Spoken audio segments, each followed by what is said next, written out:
Well, first of all, good morning, everyone. Thank you all for being here, attending my presentation on my thesis. My presentation will be about a faster way of calculating the potential future exposure, or PFE for short. This faster way is called the COS method, and it's faster than the industry standard Monte Carlo simulation. My research focuses on calculating the PFEs for portfolios containing interest rate and FX derivatives, with up to 3 correlated risk factors. More about this later. I will first show you a little outline of my presentation. So I'll start off by giving you a little bit about the problem. What is the problem that we are facing? This involves the counterparty credit risk, or CCR, and I'll also tell you about a quantification metric for this CCR, which is the potential future exposure, or PFE. Thereafter, I will go on by discussing the industry standard way of calculating this PFE, which is the Monte Carlo simulation method. I will go on by discussing our new semi-analytical way of calculating the PFE using the COS method, which is based on previous work by Fang and Oosterlee. In the end, I will show you a convergence result of this COS method, and I'll also make a comparison between the Monte Carlo simulation results and the COS results based on both accuracy and computational time. And I'll also give a future outlook. Okay, but first, what's the problem that we are facing? The problems all started in the 2008 financial crisis. This crisis is also better known as the credit crisis. And this reflects where the root of the problem lies, which is in the counterparty credit risk. Counterparty credit risk, or CCR, is the loss due to exposure with the counterparty that cannot meet its financial obligations. To mitigate this risk, regulation has been set up, and this regulation is mainly in the over-the-counter derivatives, so OTC derivatives.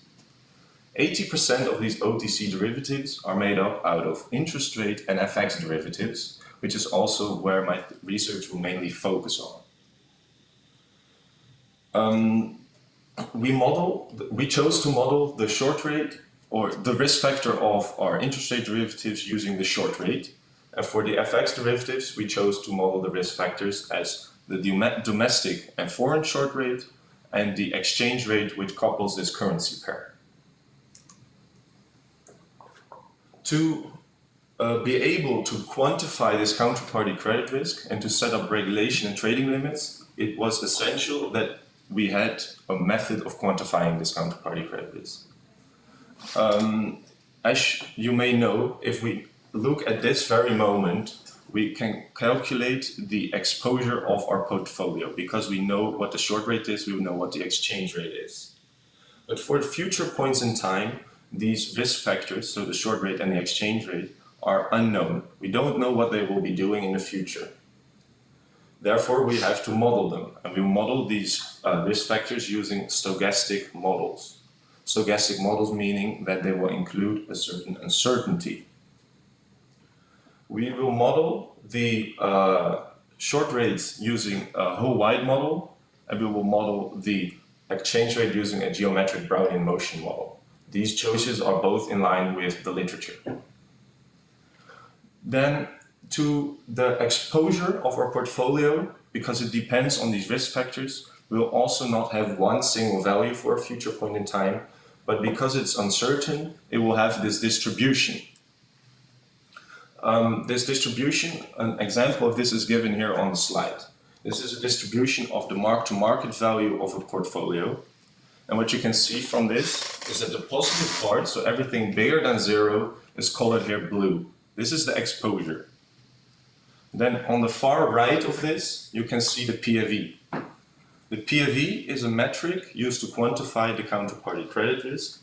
And what it tells you is that for 97.5% of the time, the worst case loss that you will experience from a counterparty defaulting will be below this value.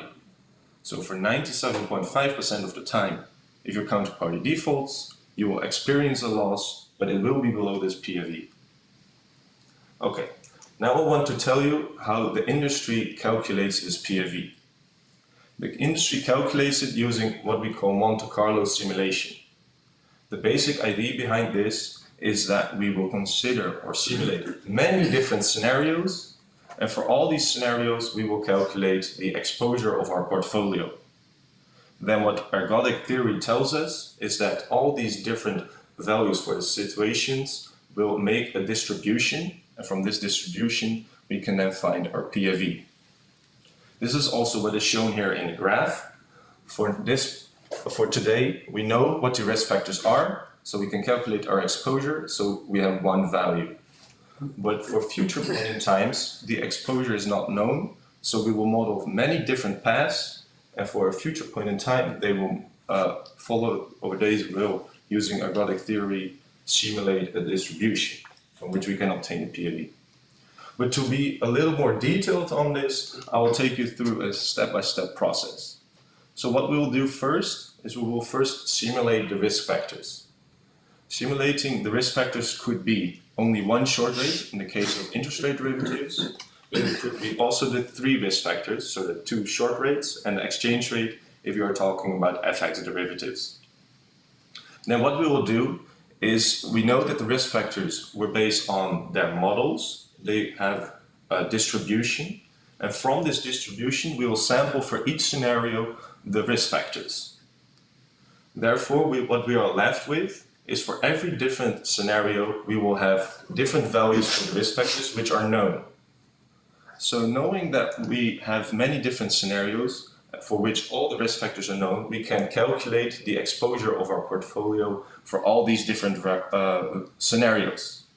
So what we are then left with is many different scenarios for which we all know the exposure of our portfolio.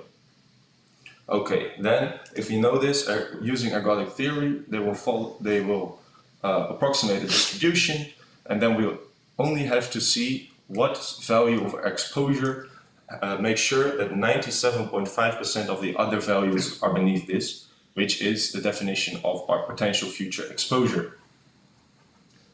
Another important thing that I want to mention here is something that's important in the second step. So in the second step, I told you, knowing the risk factors, we will calculate the exposure of our portfolio. But what we do in this step is for every scenario, we will calculate this exposure of our portfolio. So if we only have one interest rate derivative in our portfolio, we only have to value this one interest rate derivative for all the scenarios. But imagine having 100, 1,000, 1 million derivatives in our portfolio. You can imagine that valuing the portfolio for every different scenario will be much more computationally expensive. This will be important later when comparing the numerical results. Now first, I want to go on with our new semi-analytical way of calculating the potential future exposure. This way is called the COS method, and it's based on earlier work by Fang and Osterle. The COS method is based on the Fourier cosine expansion, and the idea behind this method is to approximate functions using a combination of weights and basis functions.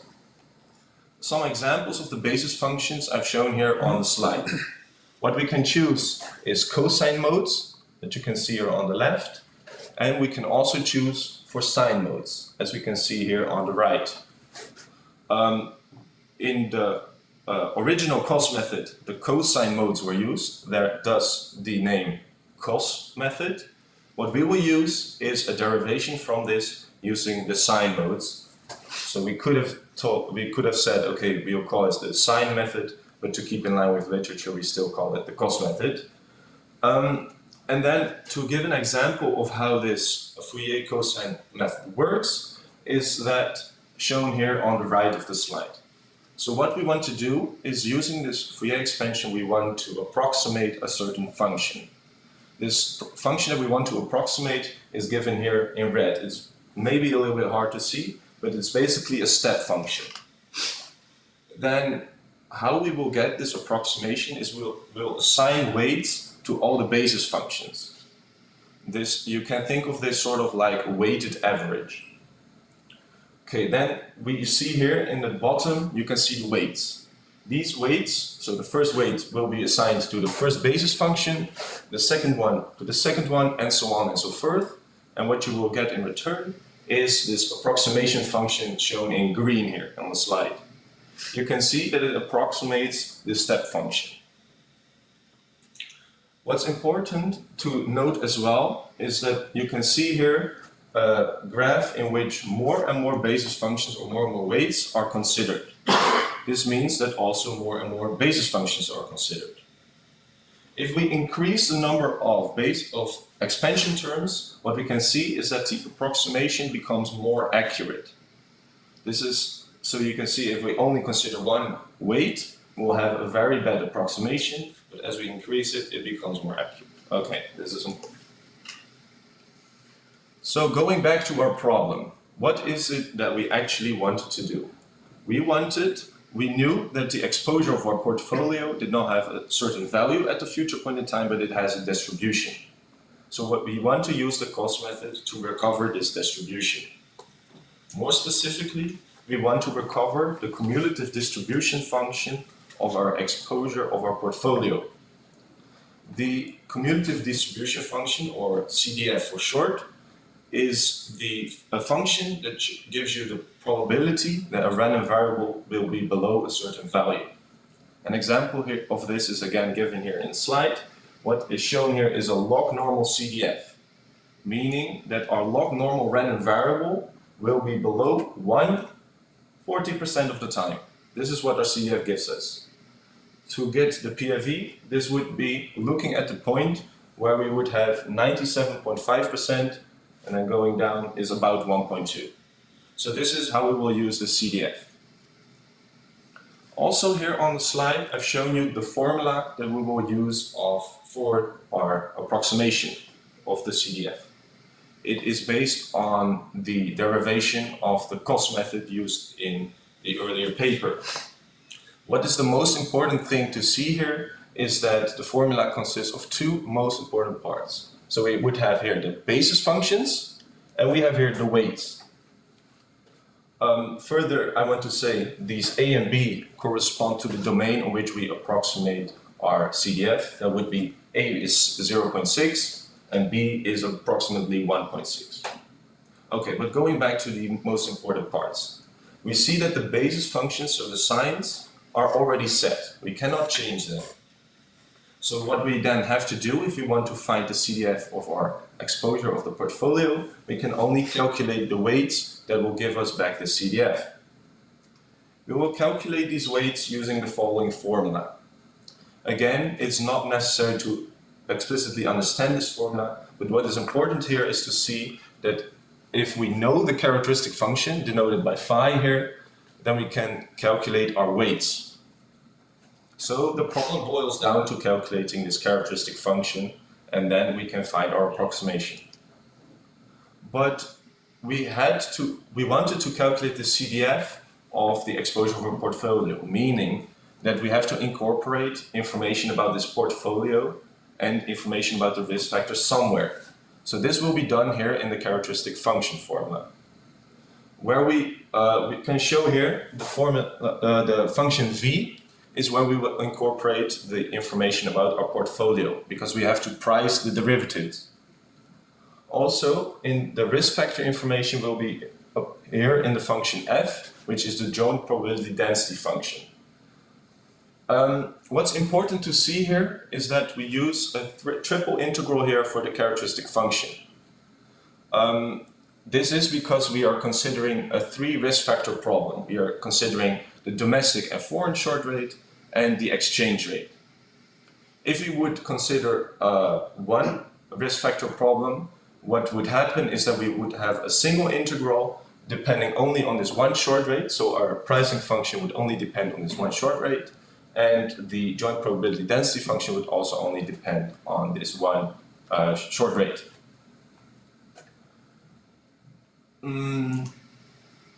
So we have now seen how the method works, but I have shown in my thesis as well that there is stable convergence of the COS method. But we want to show this using numerical tests. What we will do is we will recover the log normal distribution such that because we know that what the closed form solution is of this distribution. This log normal distribution has only one risk factor. We will start with the easiest case.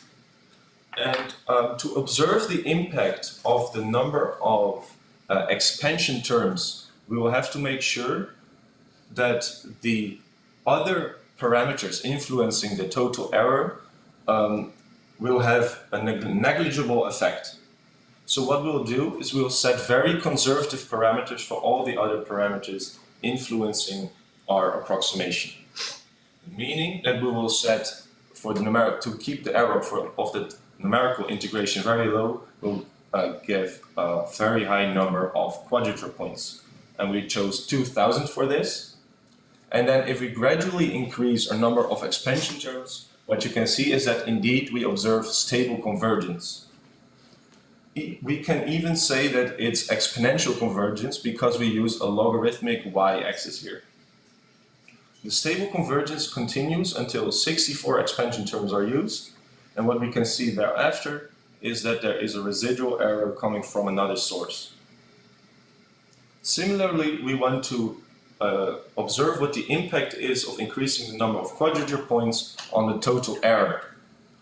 We do this by setting our number of expansion terms to 128, because we have seen previously 64 was already enough and we want to take them conservatively, and therefore we take 128. Then we again increase the number of quadrature points, and what we can see is again stable convergence of the COS method. Again, there's also a logarithmic y-axis, so we can say that it's exponential convergence. This convergence continues until 300 quadrature points are used, and thereafter there is again this residual error coming from another source. Okay, now that I've told you that the COS method converges, we can be sure that our answers are converging to the real solution. Now I want to compare the results of the Monte Carlo simulation with the results of the COS method. And as I told you, I will do this both for the CPU time and for the accuracy. But I think it's important here to explain how I got these accuracy results that you can see in the rightmost column. First, it's important to tell you that I'm considering a portfolio with only one interest rate swap, so we will have one risk factor. And next, what we want to do is we want to calculate the PFE values between now and maturity of this interest rate swap, and we'll do this for 20 equidistant time points between these times. Okay, so we want to calculate the reference values for the PFE for these 20 time points, and we do this using the COS method with very conservative parameters again. We have just shown that the COS method will converge, and therefore if we take very high parameters here, then we know that the PFE values will almost be what the exact values are. So okay, we'll take 2000 expansion terms and 256 expansion terms and 2000 quadrature points to obtain the PFE values, the reference values at these 20 time points. What we'll do next is we will calculate for 500,000 paths, for 1 million paths, for 2 million paths of the Monte Carlo simulation. We also calculate the PFE values at those time points. We'll do the same for the COS method, but then with 100 quadrature points and 64 expansion terms. And those PFE values we will compare to the reference values. And then we take the error in all these PFEs and we'll take the time average of them. Then these time averaged errors are expressed here as a percentage of the total notional of our interest rate swap. Now the most important thing is of course the comparison. We can see here that the COS method is almost 5 times as accurate as the most accurate considered Monte Carlo simulation, so that's with 2 million paths. Of course, it's even more accurate if we consider less paths. Okay, we also measured the time it took for our algorithms to calculate the PFE at those 20 time points. We can see that it took the COS method less than a second, whereas it took the fastest Monte Carlo simulation, so with 500,000 paths, already more than 38 seconds. This means that the COS method is more than 40 times as fast as our Monte Carlo simulation. Okay, so now I'll up the complexity a little bit. What is important to see here is that we will only consider a numerical test for the number of quadrature points. This is because if we go back a little bit to our formulas for the COS method, what we can see here is the only thing that changes from going from one risk factor to 3 risk factors is the calculation of this characteristic function here. So meaning that we only have to observe now the impact of changing the number of quadrature points, as we know that changing the number of expansion terms will be the same as we saw for the one risk factor problem.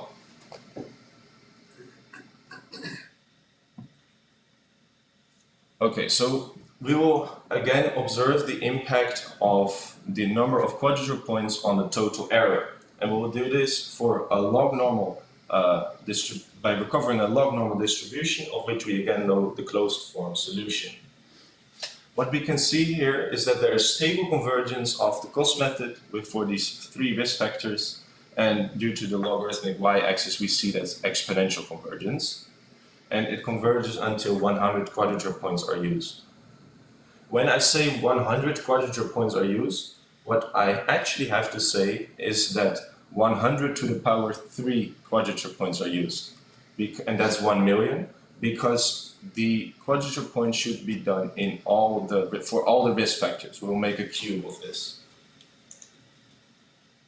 Okay, so again we have seen that the COS method also converges if you would consider 3 risk factors.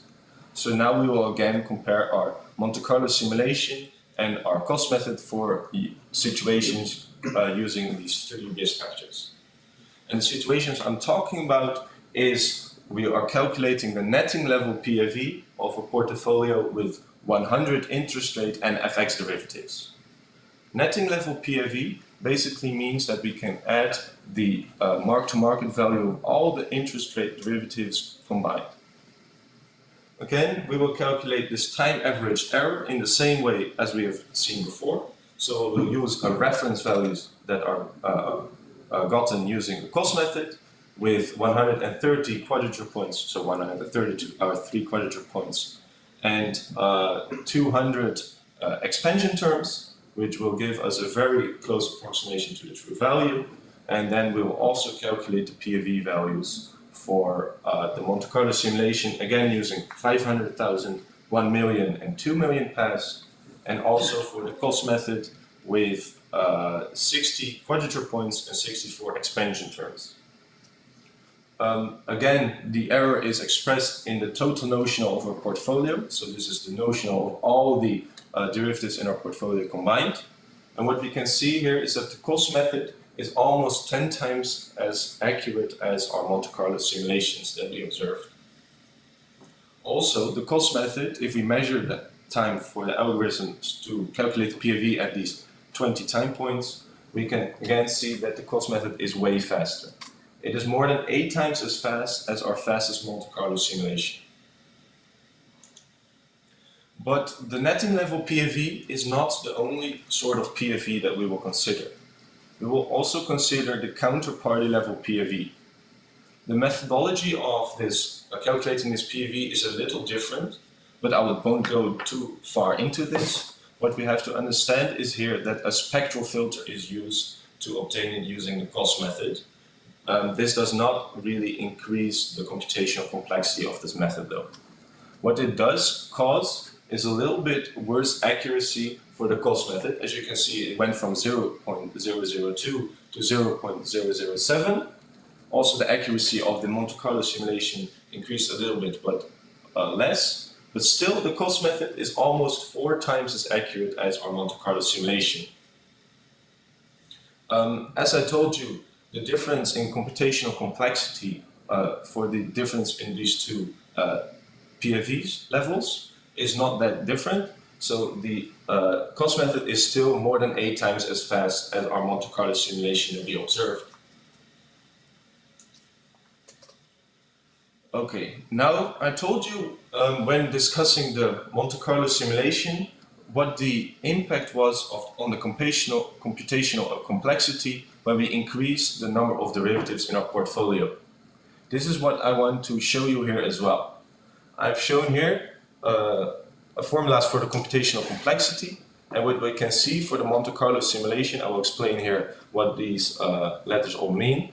D is the number of dimensions or risk factors, NP is the number of paths, and D is the number of derivatives in our portfolio, and NT is the number of time points considered. So what we can see here is that the Monte Carlo computation complexity is actually dependent on the number of derivatives in our portfolio. This does not matter for the COS method. As we can see, the computational complexity depends on the number of quadrature points to the power of the number of dimensions or number of risk factors multiplied by the number of expansion terms and the number of time points. So what we can see here is that the bottleneck of our COS method is the number of dimensions that we are using.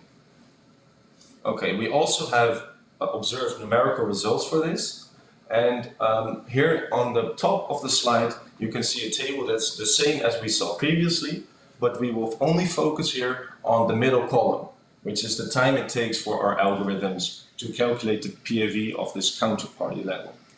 It's again considered for 20 time points, and what's important to see is that this is for a 100 derivative portfolio. Our bottom table is acquired in the exact same way, but now it only considers 64 derivatives in our portfolio. The difference that we see here in between the middle columns is the computational time it takes. So for 500,000 paths, for 64 derivatives in our portfolio, it takes 48 seconds, and it will go to 92 seconds if we consider 100 derivatives. The same goes for 96 to 183, from 196 to 370. So you can indeed see this relation between the number of derivatives in our portfolio and the computational complexity. For the COS method, the 64 derivative portfolio takes 11 seconds and it goes to 11.5 for 100 derivatives, meaning that the change in the computational time is not very large. Okay, so I've told you that the Monte Carlo simulation is almost 10 times slower and less accurate than our COS method.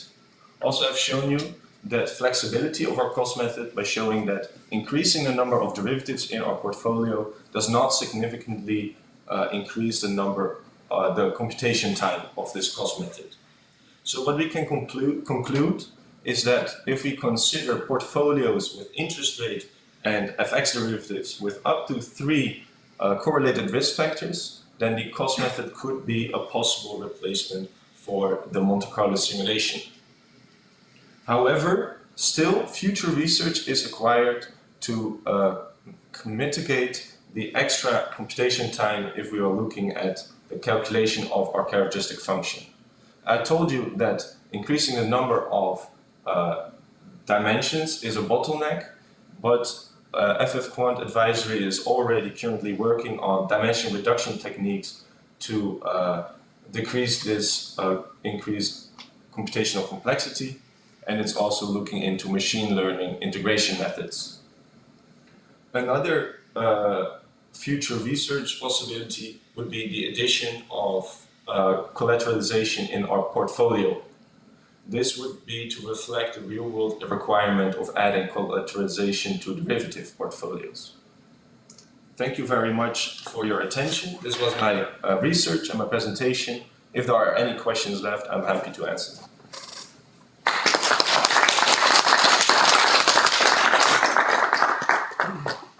Thank you very much. Interesting talk. So, are there questions from other people? Yeah. I had a question. First of all, thanks for a very clear presentation. I had a question about your comparison with the Monte Carlo method, because you're using 500,000 paths as a minimum. Is that also similar with how they use it in the financial institutions? Do they use this amount of paths, or because I can imagine that they have like very optimized Monte Carlo methods. and maybe they only use 10,000 pots or something like that. Okay, I will repeat the question a little bit for the audience on the live stream.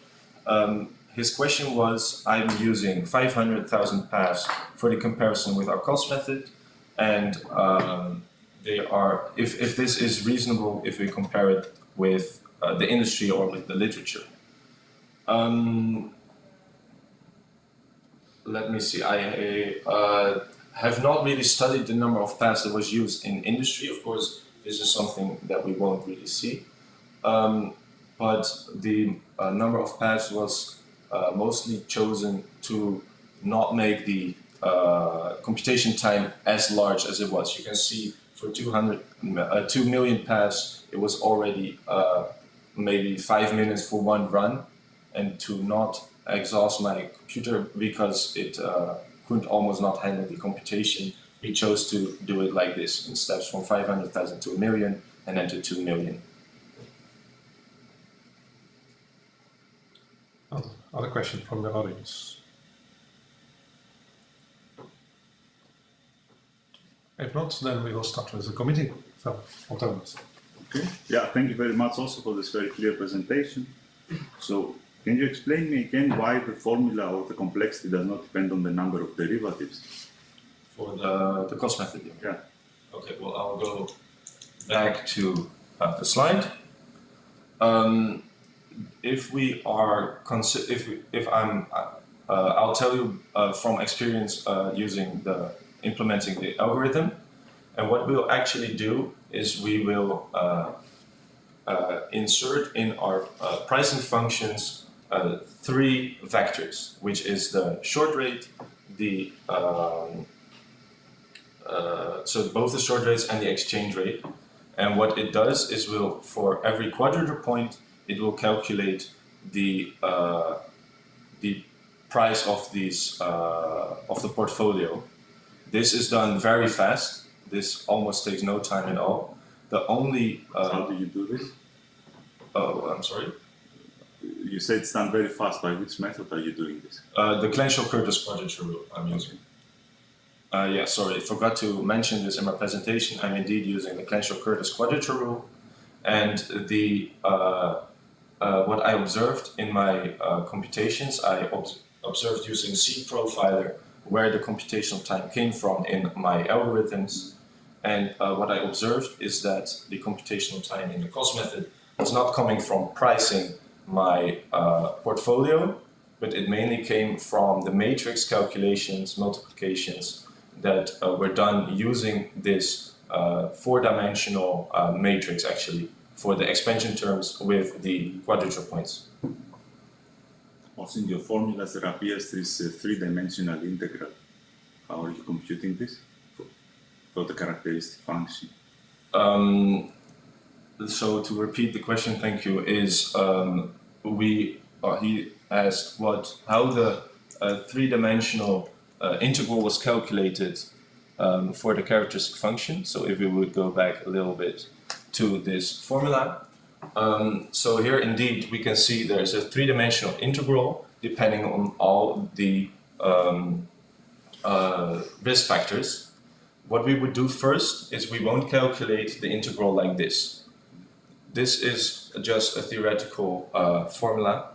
What we'll do first is we will split off our Wiener integral, or actually we will rewrite our system, making sure that we are looking at the correlation of our Wiener integrals. We will have a domestic short rate, and this is correlated with the foreign short rate, but also with our exchange rate.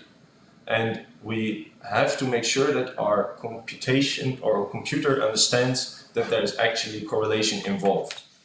So we'll first add this correlation by making use of a Cholesky decomposition. And then thereafter, when we have these, when we have used this correlation, we will use the Clenshaw-Curtis quadrature rule, and we will first use this to calculate out one dimension using also a fast Fourier transform or the discrete cosine transform, and then we'll use it for the second dimension and then for the last one, and that's how we will get back the integration. So essentially, this is a brute force calculation, right? Yes, sort of, but by using the discrete cosine transform instead of adding everything up, we will have made it faster already. Okay, thank you. And also, you are saying that this is a replacement for the Monte Carlo method, which is, of course, your results are very convincing. But what would be the barrier if you go higher in dimensions? So if you consider more complex models? Yeah, I want to stress is this may be a possible replacement for portfolios considering interest rate and FX derivatives for up to 3 risk factors. For more than 3 risk factors, I have not observed any results yet. I know that people are already working on this, and results are already quite promising. But I cannot tell you if this is something that will really be a replacement of the Monte Carlo simulation, only that it is promising as it looks now for my research. But you did this comparison in 1 dimension and in 3 dimensions, Yes. and now you know how many more points you need in the 3 dimensions compared to the 1. So can you extrapolate from this, or it is not possible? I think it would be possible to extrapolate this, and this could be done for the future research as well. But what was a limiting factor for my computations actually was also the memory in my computer. So the maximum that my computer could handle was 130 quadrature points in all directions.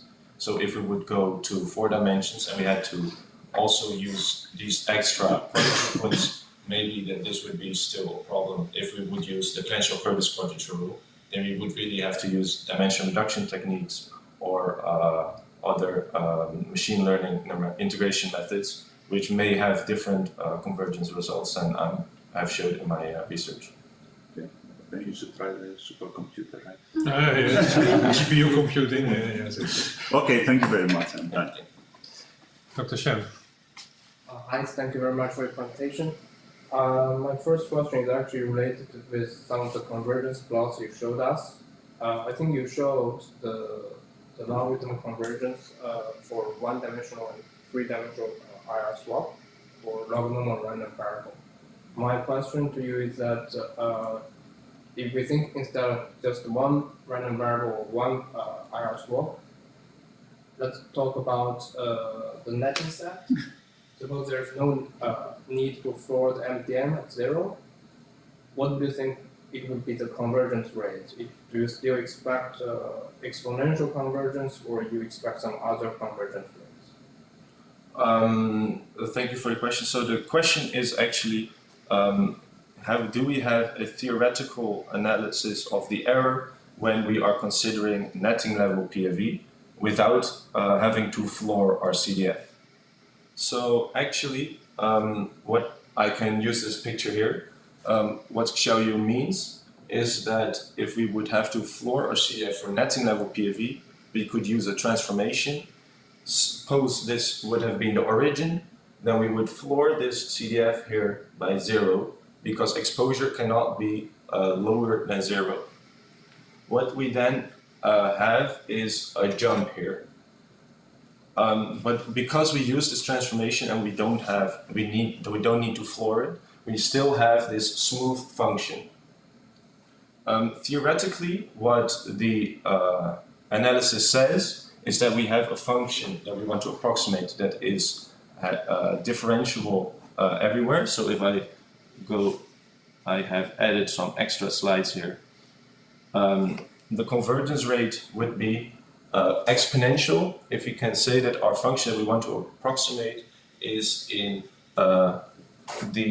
everywhere differentiable. But we don't actually know what the closed form solution is for our distribution that we want to approximate. So we can't say yet for sure that the convergence that we will see will be exponential.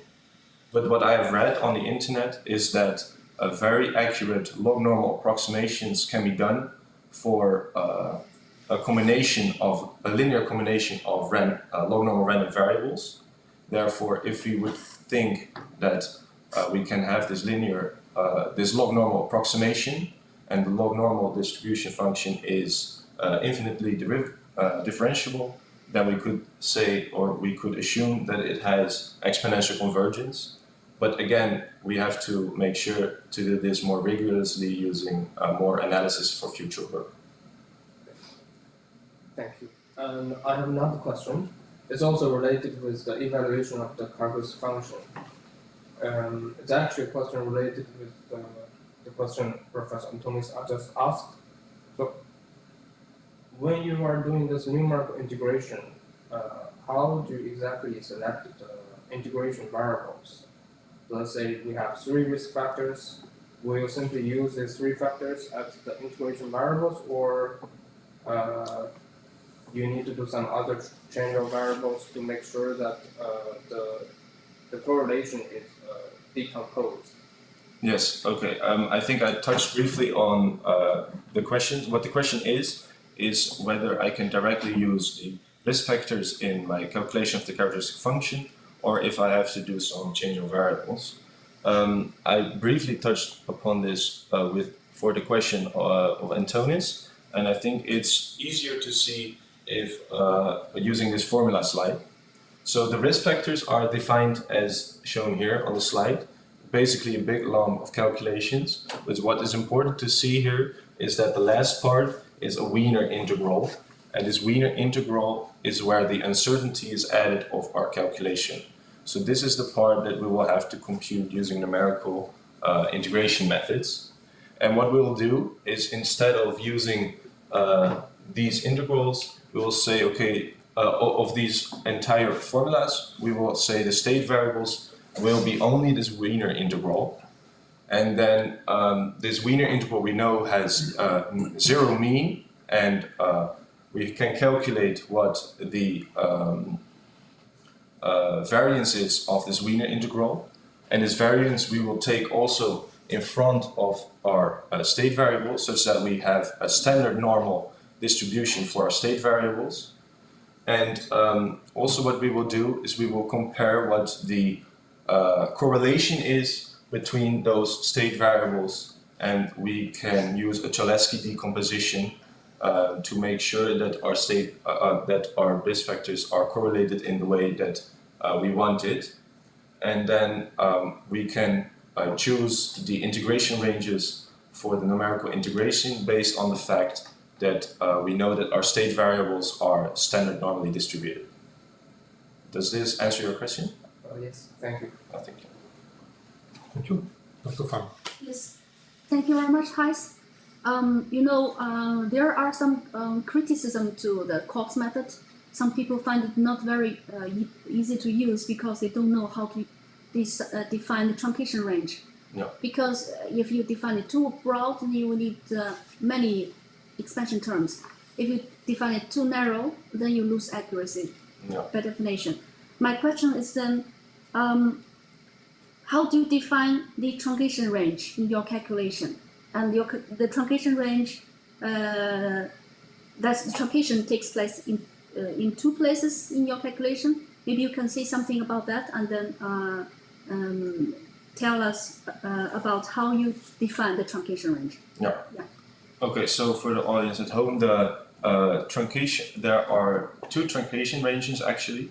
One was the domain I was talking about when speaking about our CDF that we wanted to approximate. And the other truncation range is because we can't calculate a numeric integral on the whole real domain, we have to truncate it. And I've touched upon this briefly. We made sure that our state variables are standard normally distributed. Because we know what the distribution is of our state variables, we can use the percent point function of a standard normal and then directly input what the total error is that we want from this percent point function. So that's how we would calculate the truncation range for our numeric integration. But the more interesting part here is that I think how we would define the truncation range for our COS method. And if I would go back to the slide that I told you about this, we see here it's a log normal CDF. So if we would know what the final distribution was, we could again use the percent point function of that distribution.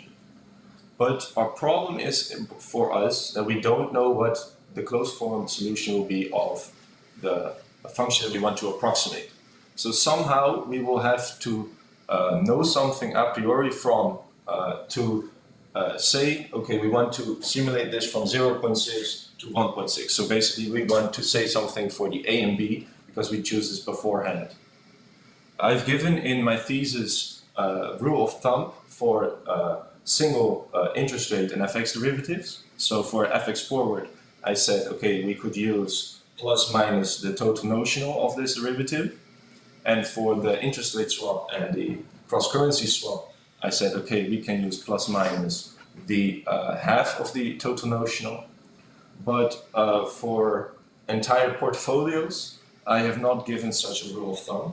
And I stated in my thesis that this would be a good point for future research, because we can observe from our portfolio we have a lot of information and we can give a more accurate rule of thumb here, such that we could choose this A and B, such that this CDF is very nicely in our truncation domain.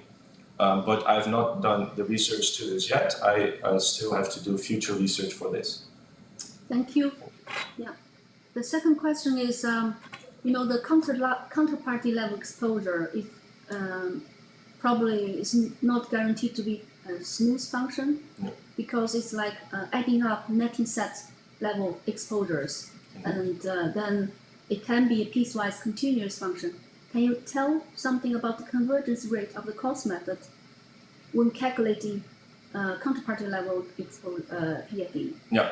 Okay, so the question was, what happens when we would have this discontinuity if we consider the counterparty level PFE? So this discontinuity is, again, if we would consider this to be the origin and we would make this jump. So then we know that a Fourier expansion has difficulty to approximate a jump in our integrand. So what we have to do here is we cannot use the counterparty level PFE, cannot use a transformation as I did for netting level PFE, so we have to do it directly.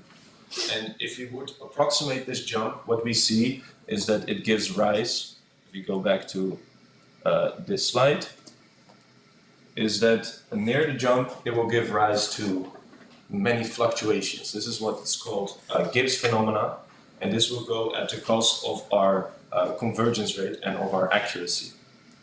To decrease this effect, we can use the help of what we call spectral filters, and these will dampen the Gibbs phenomena. And what we see for the convergence results is that using the spectral filter we can back the exponential convergence, though the exponential convergence is slower than before.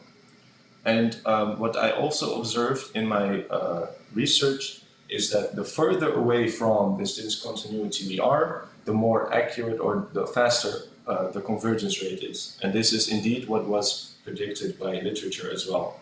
So if we, because the PAV is always further from the discontinuity than, for example, another metric, the expected exposure, we can see that the potential future exposure has better convergence than the expected exposure.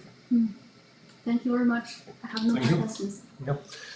So then I have also some questions. So you say that originally you used the cosine method, but for this application you switched to the sine modes. Why?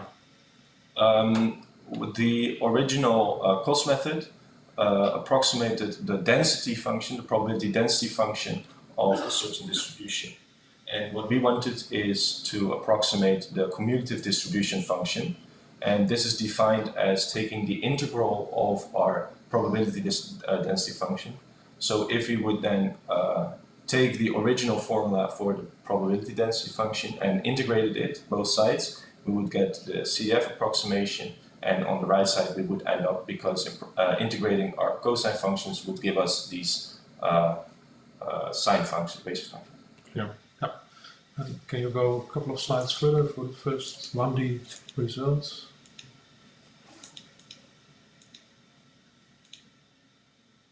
Yeah.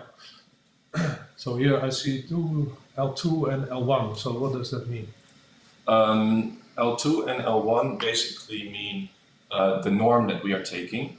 So the L1 norm I have defined as the if we observe all the points of the CDF of the approximation, then we take the largest error in any of these points. And the L2 norm is also called the Euclidean norm, and this squares the difference for all the points and then adds these up, and then we take the root of this, and this is what the L2 norm is.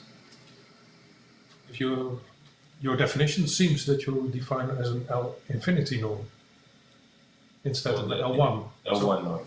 But L1 norm, so the standard L1 norm, Mm-hmm. then you sum up with the absolute values. But I think you are saying you have the maximum. Right. Yeah, I think that might be my mistake. Yeah.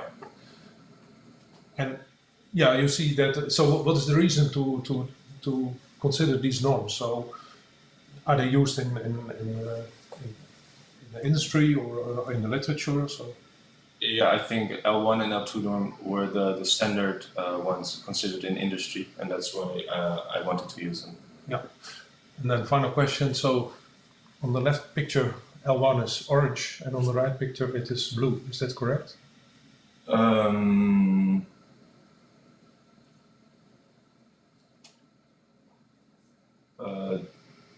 I don't understand how it can be incorrect, but it should indeed be that the L2 norm is lower here. Okay. Yeah. Okay, those were my questions. So thank you very much.